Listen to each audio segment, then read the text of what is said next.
What is absolutely worth the money? A good pillow.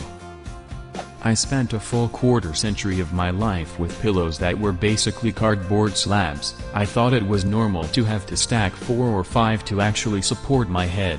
Finally bought a really nice pillow for a birthday a few years ago, and oh my god, it was revolutionary. Finally splurged on a $120 pillow a year ago and I still love it. A properly supportive office chair.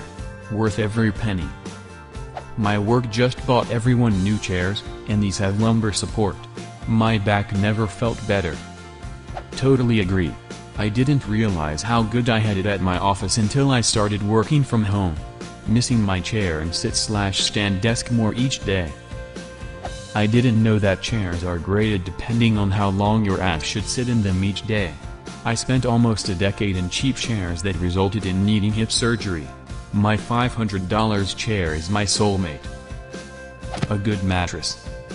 As Daniel Tosh said, and I paraphrase, it's a third of your life, don't be cheap about it. A good mattress and good shoes, because if you're not in one you're probably in the other. Also a good office chair to sit in, if a lot of sitting at a desk is done. I bought my $2,000 Serta mattress for $150 at a factory liquidation and returns auction. Literally tons of stuff that's broken or slightly scratched, for pennies. Best buying decision I've ever made. Dash camera. They can really save your ass. Speaking of, I need to get me a new one. People are really getting crazy by the day. I might invest in one soon. I had a cheap one that stopped working a while ago and I just haven't had the chance to replace it. They are definitely a good investment just in case.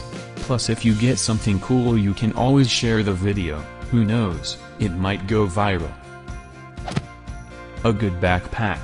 My mom always got me cheap backpacks in school, and they'd always break about 3/4 of the way through the school year. Sophomore year of high school I finally convinced her to buy a mid-range JanSport daypack. Yeah, it was literally 5 times as expensive as any other backpack she'd ever bought me. But it lasted the rest of high school, and community college, and the 2 years at regular university for my bachelor's, and a year and a half of graduate school. And I have used it at least a few times a year since for business trips since. And it's still perfectly usable, if getting a bit ratty and faded now. My friend gave me a Swiss Army backpack 12 years ago and it's just now starting to show its age. My mom got me a Swiss Army backpack when I graduated high school because it was in my college's colors. That was 14 years ago and I still use it every day. My brother and I would each go through a backpack every year. The zippers would fail, making it useless, until my parents got us those Swiss Gear ones from Costco. At the time they were like $25. Absurdly good value. The damn things just won't die. I'm an adult now, I've used it to carry home 10 bottles of wine from the store, and before that in college I remember running for the bus with that backpack full of heavy books.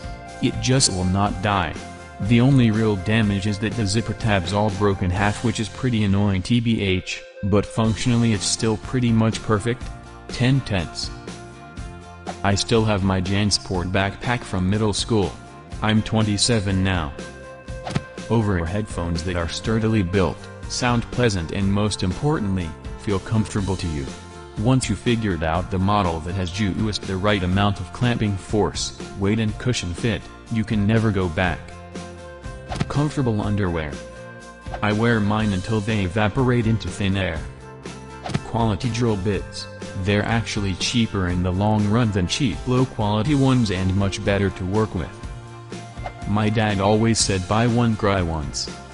Buy nice, or buy wise. Someone once told me not to cheap out on the things that separate you from the ground. Shoes, bed and tires. After much consideration I think an office chair and kitchen knives and maybe listening devices such as speakers or headphones need to be included. A good knife for the kitchen. What kind of knife, and what brand would you suggest for someone who is poor and cooks a lot? Victorinox with Fibrex handle. Buy just a chef knife to start. Always use an end grain wood cutting board if you can, and never put it in the dishwasher. If you like it, then add to the set later. I cook a lot of chicken, so I also have a separate chicken only knife that I bought from the grocery store, and I throw that one in the dishwasher until it gets rusty or dull, and then buy a new one every couple years. 20 years ago I bought a used 1991 Toyota with 60,000 miles for cheap. It's still running and just won't die. Edit. It is a 4-cylinder truck. I change the oil myself. I use Mobil 1 synthetic oil. It was purchased from the original owner for $4,200 when it was 9 years old. I love Toyota, those things last forever. Very true. We have a Toyota about to hit 200,000 miles. My parents got a Land Cruiser in 2000. My brother drives it now and just hit 350,000 miles. Aside from a new battery and a new windshield, it could easily hit 400,000 with all the original parts. A good quality tent/sleeping bag. I seldom regret buying anything related to camping or cooking. I spent a decent chunk of money on a quality and waterproof tent and went camping with a group of others for a week. Out of the 3 tents, mine was the only one that stayed dry inside after rain showers every night. Totally worth it, and will be used many times in the future. Clothes that fit and are well made. Don't buy expensive stuff just because you're looking for stuff that fits well. Buy cheap charity store stuff in styles you like, which is roughly your size but can be slightly bigger. Then go to your local alterations place and have it tailored to your body. It will work out cheaper and look better.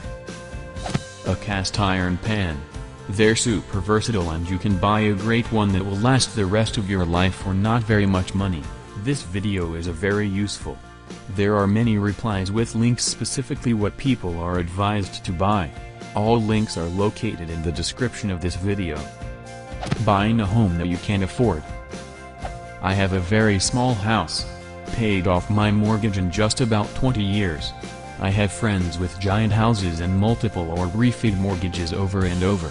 I'm comfortable. Plus I don't have to clean 87 rooms I don't use. By far the best advice in this thread. We bought a house half the price of most of our friends. We've spent the last 10 years comfortable, never worried, buying nice stuff, fun hobbies, cars we love to drive, etc. Our friends have all spent the last 10 years constantly worried about money, jobs, every house fixed threatens to ruin them, and they never have money in their budgets to do the hobbies they wish they could. Buying a modest house, not shitty though, will set you up for 30 years of lower stress living. LASIK. Best $4,000 I ever spent. No more worries about glasses, contact lenses, or yearly checkups to renew my subscription. I see clearly every day and never have to worry about falling asleep in my contact lenses. I really want to get it sometime. I wanted to get LASIK, but my friend who is an eye doctor asked me how many IDRs do we see wearing glasses instead of getting LASIK? And that kind of changed my mind. Good shoes with a slight lift. Corrects unseen but definitely felt back problems. Good boots. I never thought that spending near enough to $500 on a pair of shoes would count as money that I would spend again in an instant. Hiring movers. So worth it. A weighted blanket. It really helps with my anxiety. I have troubles sleeping at night because of anxiety, and when I slept next to my boyfriend for the first time I was able to fall asleep almost instantly, and it was the weight of his arm around me that brought me a sense of comfort. So now when he isn't at my house, I have a weighted blanket to help me sleep. I still prefer my boyfriend though. If you wear glasses, laser eye surgery is absolutely worth the money. My vision was 2400. For those of you who don't understand why that means. If a person with perfect 20/20 vision were able to read a sign, freeway sign, street sign, billboard, etc., from 400 feet away, I would have to be 20 feet away to be able to read the same sign with the same clarity. So reading street signs, especially at night, without my glasses was literally impossible. I got the laser eye surgery in 2014. It cost me $5,000, but it comes with a lifetime warranty. So if my vision ever changes, a touch-up is no cost to me. The procedure itself was interesting. Beforehand, I could not stand touching my own eyeball. I just couldn't do it. So contacts were out of the question. I was given a Valium and told to wait in the waiting room for about 30 minutes for it to kick in. Once I was taken into the procedure room, my head was locked into place and told to stare at the small light and don't move my eyes. When they fired up the first laser, to create the flap, I didn't see anything new, but I could smell it. It smelled like burned hair. But the Valium was in full effect, so I didn't care. They moved the laser away to manually peel the flap back and moved a different laser in. This time, I heard a couple loud zaps. But again I didn't care. When they moved the second laser away, they put the flap back into place and suddenly I could see perfectly. But, they had to tape my eyes closed to let the flap heal. They gave me 2 more Valium. Told me to go home and sleep. When I wake up, take another Valium and go back to bed. I needed to keep my eyes closed for about 24 hours.